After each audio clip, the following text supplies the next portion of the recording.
เพื่อลูกนั้นมีความสุขทั้งทุกแม่ก็จะทนทำทุกอย่างที่ลูกต้องการอาจจะท้อได้บางเวลาแต่ยังมีลูกอยู่ข้างกายพร้อมจะเป็นกำลังใจบ่หวั่นไหวต่อสิ่งใด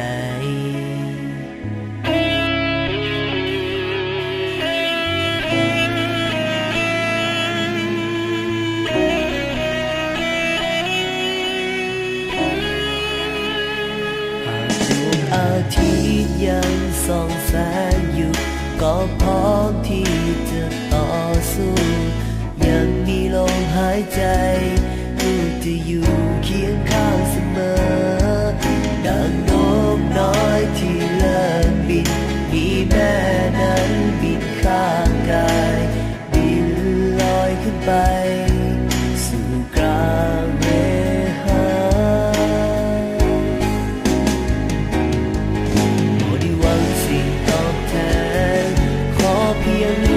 เป็นคนดีเท่านี้แม่นั้นก็สุขใจบอกมีคำอธิบายพาคุณแม่นั้นยิ่งใหญ่ให้ออกจากกวานบนทะเลก็คงบ่พอบ่อาจจะลืมพาคุณที่เลี้ยงลูกมาใหญ่โตสั่งสอนให้เป็นคนดีลูกขอกราบลงตักแม่บ่ได้คิดอ่านตันอยู่หูบุญคุณแม่นั้นนึกว่าสิ่งใด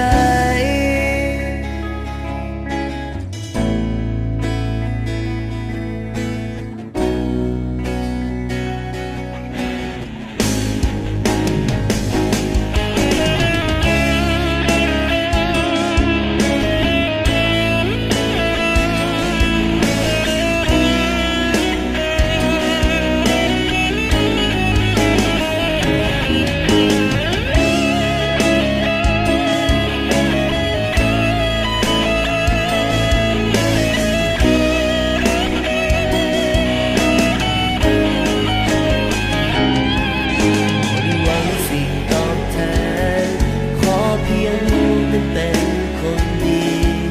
เท่านี้แม่นั้นก็สุขใจบอกมีคำอธิบายพาคุณแม่นั้นยิ่งใหญ่ให้ออกจากกวานบนทะเลก็คงบ่พอบ่อาจจะลืมพาคุณที่เลี้ยงลูกมาเป็นคนดีลูกขอกราบลงตักแม่บ่ได้คิดอ่านตันอยู่หูบุญคุณแม่นั้นบ่อาจสิ่งใดพาคุณที่เลี้ยงลูกมาจนใหญ่โตสั่งสอนให้เป็นคนดี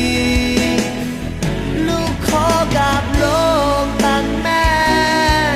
บ่ได้คิดอ่านตันอยู่หูบุญคุณแม่นั้นนึกว่าสิ่งใด